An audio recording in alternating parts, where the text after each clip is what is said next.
เย่ได้เพืองแล้วเราจะเอาเพืองไปปลูกดอกกระเจียวหาซื้อแถวบ้านไม่มีทางไปกับบุมีพี่น้องมองไหนปะมันนี่อย่างวะงามเนี่ยต้นมะยมนางกำลังงามต้นไม้อันนี้นะต้นคาม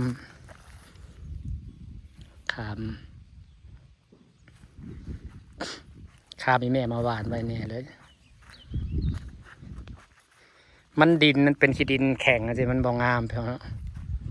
ดินบ่งามหากต้นนี้นั่นนะนั่นก็ปลูกรอดได้ต้นนี้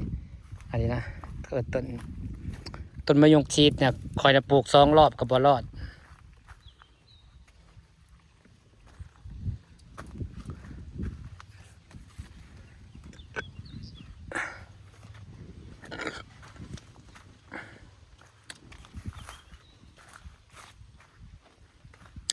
สิแก่เพืองมืออื่นแล้วก็จะ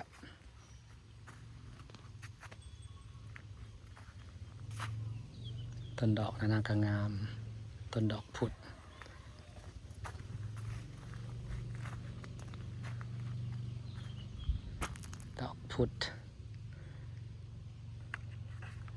งามเลยนะพี่น้องเครือมันนี่ถ้ารอเบิ่งบ้านสาวลอยเลยอ่ะนี่ยังบ่เลยอ่ะสับสีงามนี่บ้านอัมบลากาวยังไม่ได้แห้งคักเกี่ย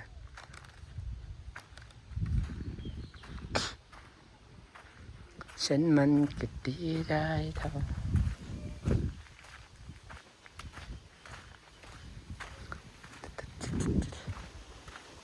กระสุนแซวอยู่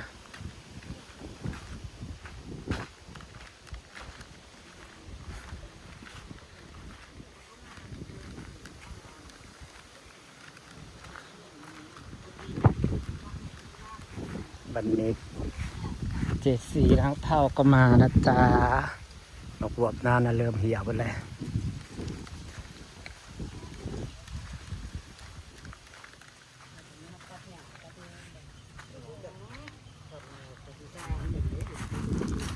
เฮ้ยกูสอบมาให้มึงหากาวยังไม่ได้แห้งขักซับอยู่เสือได้นะมึงบอกโอ้ยเดี๋ยวไปหาเห็ดเลยอ้อยมันเดี๋ยวจะพาด้วยกาวไม่ได้แห้งมันจะกะแห้งไรมึงเอายังติดกาวอันนี้กาวตะปูสวยดีจ้าบริษัทมาตั้งได้เวลาแกะก็จะแกะปุดปัดเดียวเลยกาวมันได้แห้งได้นะตั้งไว้ก่อนตั้งไว้ได้นั่นแหละกาวมันแห้งติ๊กปลาบน6 ตัวเลยพี่น้องเอ้ยใช่น่ะมันเป็นตึกท่อนที่มืออะไรจะตึกป่าน่ะเคยลองอยู่เคยมึงนะจะเป็นผู้ชายตึกปลาให้เบิ่งหน่อยเร็วๆให้เจสีดิตึกเร็วเลี้ยงเมียบอกกุ้มในตึกแหวเป็นอะไรวงไปไหมมันก็บ่ได้เปียกตึกแล้วกันอันนี้ขึ้นมาเหมือนตีตัวตึกเลยลงงมบ่พายจะตึกของสาวนะจะได้แห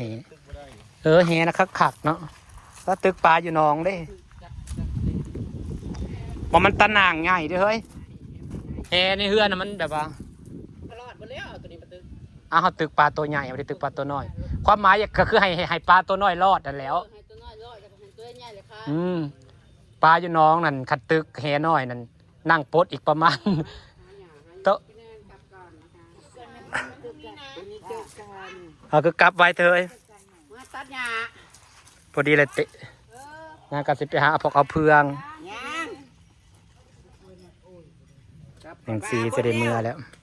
หญ้าตัดยุกให้ลูกให้เตาก่อนปลาในคันนานะหวานตาหวานจะรับตาซึมเจ๊ค่ะอันโตค่ะเขาตัดเสือ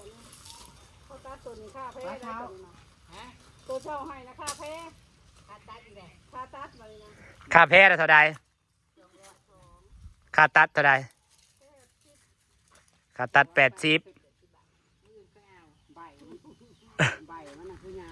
นั่นแหละมันคืองามแต่บ่จะน้องอื่นกับงามนั่นนี่บ่ฉันมาสังเกตน้องเดี๋ยว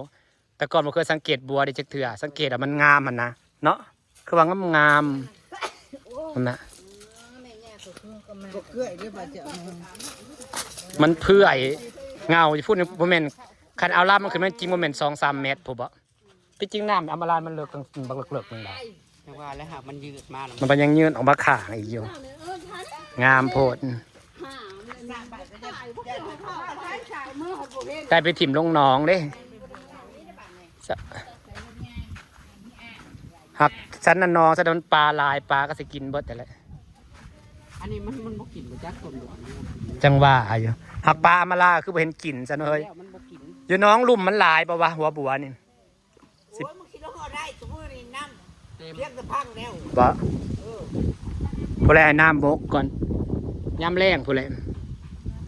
ปลาคือสิบ่กินเนาะบัวได้เบิ่งหนูบ่มีห้อยปลากัดใบมันจักดีเลย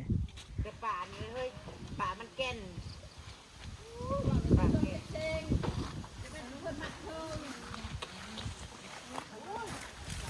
นี่วงในก้านมันนะป้อเตือนเนาะขนาดน้ำเนี่ยความเหลือกน้ำน้องสาอมาลาได้เหลือกแห้งนะพี่น้อง เลิกพี่น้องเรียนได้สิเช็ดดูให้ ป้อตั้งมันหมักน้ำเหลือกกันเลยเนาะสรุปแล้วก้านบัวนี่ต้องยาวสมัยสาวที่มึงจับนี่เพราะว่าที่มันพูในน้ำนี่กะที่มันเพื่อยพูในน้ำออกมาเนี่ยกับประมาณว่าเลยประเด็นเพื่อยจากลุ่มขึ้นมาอีก เบิกมือน้ำปลาเท้า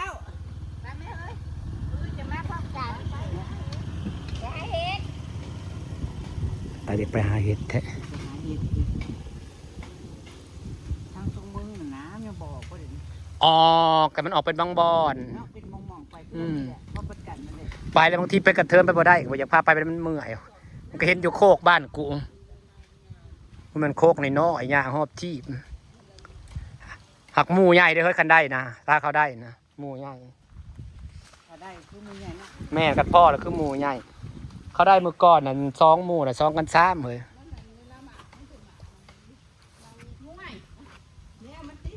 ก้านมันสะปังงามแต่เนาะสะออนก้านมันนะแม่ใบบักใหญ่ๆสุดแถมมันเลื้อยตามน้ำครับว่าปัจจัยแห่งกลัวอีกเนาะ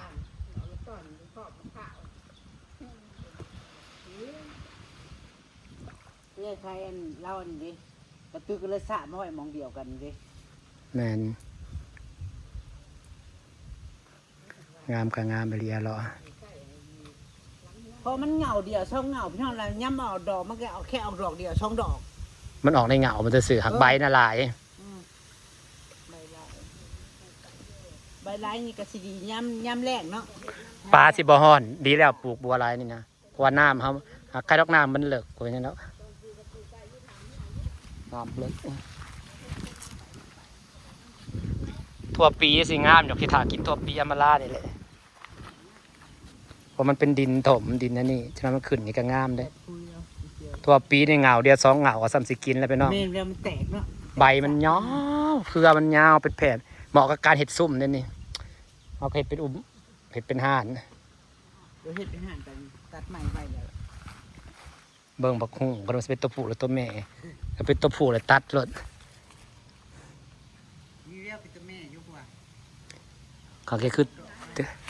คือตัวแม่อยู่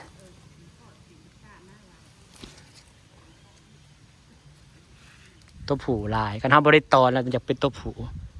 เป็นแท้เด็ดย่อยมันขึ้นใหม่แห่งงามมือเนี่ยเห็นแดดเห็นตะเวนเนี่ยพี่น้องบ่เห็นแดดมาเป็นเดือน2 เดือน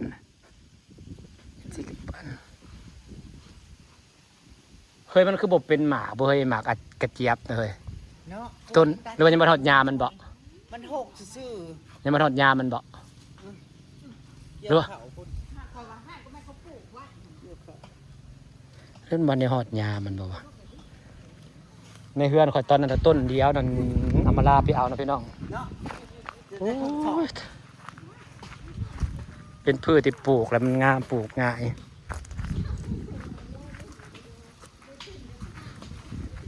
มันโยกย่อมบอกกล้วยที่เอามาก็ในใหม่เนี่ย โอ้ยบ่หกเขาก็บ่ต้องเอาไว้หลายกอแหละเอาไว้ต้น2 ต้นก็พอมันขึ้นนอกเขาก็เอาออกเขาอย่ามัน6 ต้นไม้เขาต้องแบ่งบ่ให้สิปลามันเกิดตาม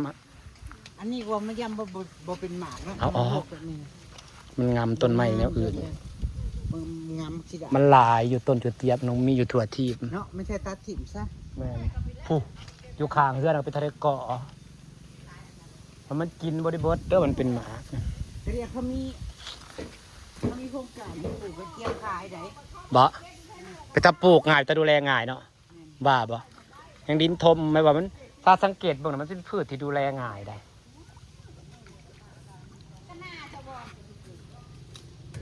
โอเคจ้ะพี่น้องจ๋าผักต้นกล้วยนางสองต้นนี่ก็งามของนางและปลูกพอดติด นอกเพราะว่าเขาเจ้าว่าต้องซับนอกมึงว่า ใส่ ตัวใหญ่ใส่ขี้หมูได้มันจะงามได้เพื่อเลินนะเพื่อนบอกข้างหน้าเราเอาขี้หมูมาโฮดซุ ถ้าออก มือน อ ซุ ก มือ น่ะบ่ แม่นแล้วมาโฮดซุมือแล้ว กระซ่างมัน มันสิสัตว์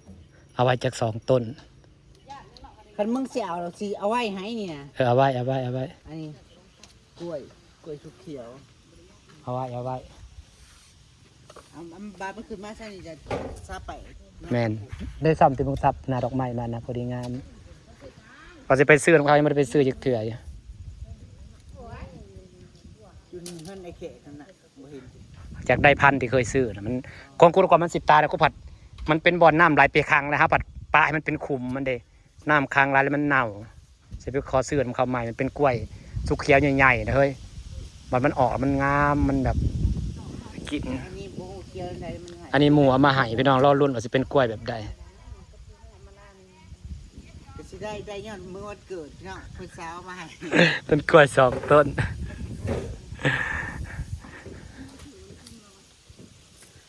อันนี้มันออกดอกไปดอกบัวมันออกบ่หลายเนาะหักใบนะงามๆแต่วิวน้ำใบมันนี่แหละ ตามไม่ตามสิแม่ พี่น้องจ้าสิได้อำลาพักจากนะจ้าพี่น้องขันได้ลวกมากินนะกว่าสิฝ่าวันนี้กาสำนีแหละจ้าพี่น้องสบายดีจ้า